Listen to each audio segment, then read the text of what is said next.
We're joined by our Senior Advisor for National Security Foreign Policy, Rick Grenell.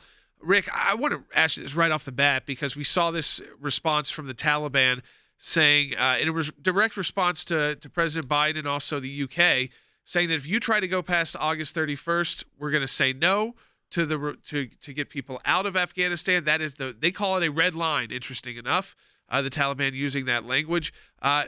What concerns me now with 6,800 U.S. troops there, up from 2,500 troops, and the Taliban making that kind of claim that we'll start attacking basically after August 31st. What makes me concerned is that are we looking at part two of the Afghan war instead of the drawdown?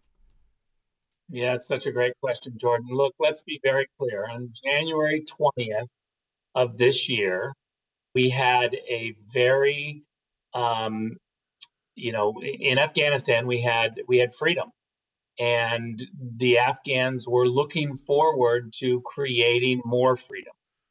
And the embassy, the U.S. embassy, was working well. All of that on January 20th of this year. And now look at the chaos that we have. We went from Donald Trump telling the Taliban exactly what to do, and the Taliban in fear that they would be bombarded from the air. And now, fast forward to today, the Taliban is telling us what to do. They're telling us to get out by a date certain. The whole script has been completely flipped. This is a political crisis. I want to be very clear. I keep saying this. This is not an intelligence failure. For those listening, you should understand that your government, the U.S. government, through intelligence and State Department Foreign Service officers and men and women in uniform at the Pentagon, they all did their job. They presented warnings to the political class. It was the politicians that messed this up at the end. We need to be very clear with our U.S. military. They protected the United States. They went to Afghanistan. They got rid of the immediate threat. They did their job. They should be very proud, and we owe them a debt of gratitude. Yep. The politicians in Washington are the ones who messed it up. Now, Rick, the reports are, Jake Sullivan has said this. He talks about the ISIS threat as being acute and persistent. This comes 3 days after Joe Biden saying that ISIS is not a factor in Afghanistan, so totally gets that wrong.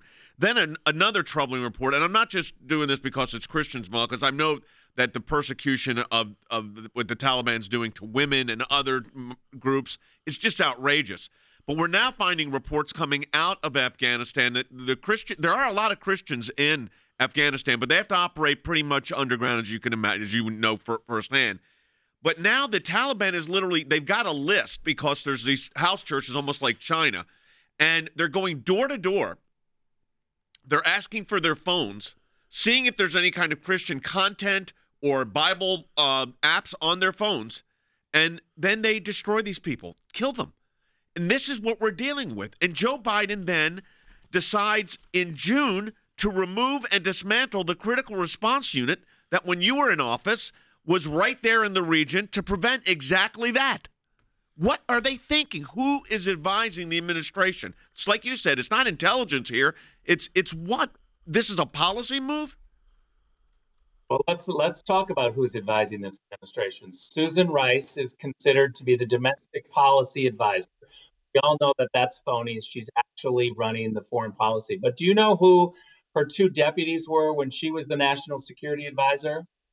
One deputy was Anthony Blinken, our Secretary of State now. Right. The second deputy was Avril Haines, who runs national intelligence. She's the director of national intelligence now.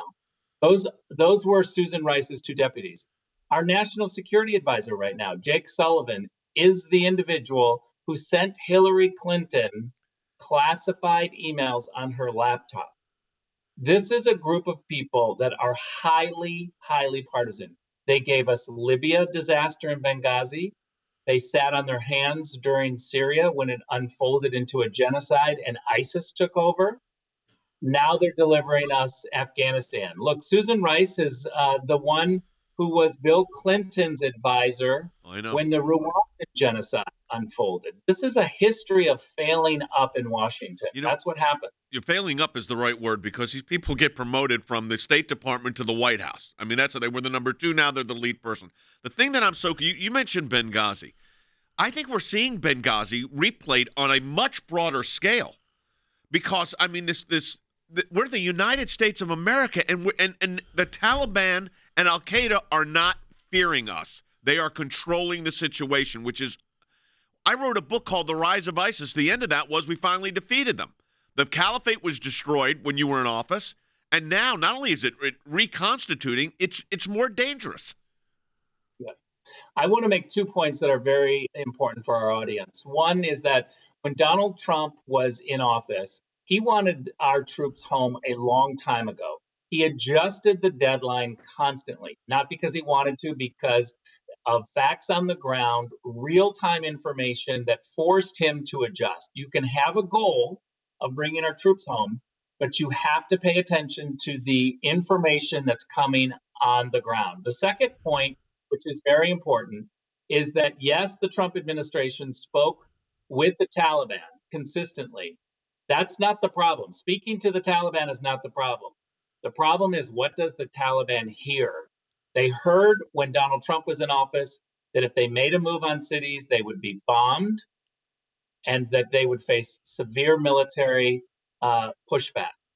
Under the Biden administration, the Taliban is not hearing that. They're rushing to take over Afghanistan. You know, Rick, you actually tweeted out today, and it was a simple tweet, but that the Pentagon and the State Department have no idea how many Americans are trapped in Afghanistan. So we get these numbers about evacuations, about how many people are on the flights. We have gotten no breakdown yet of how many Americans have actually been able to get out of Afghanistan. How serious is that? It's very serious. Our Secretary of State, I think, is a disaster.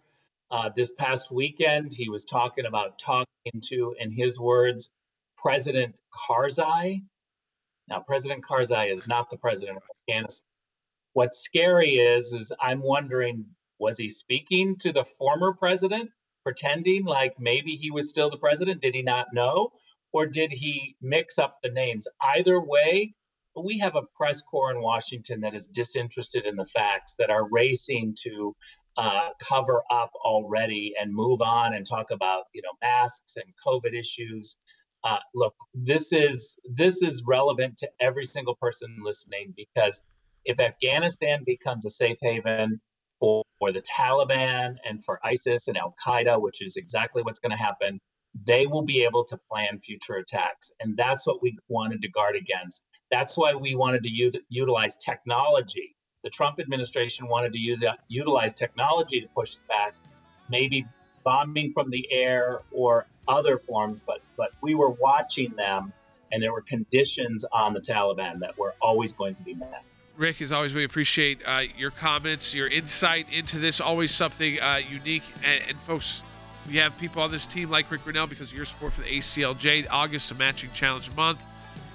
We didn't know everything that would occur with Afghanistan, but having Rick, having Mike Pompeo on the team because of your support for the ACLJ financially, that's why we can do it, folks. Donate online at aclj.org. That's aclj.org.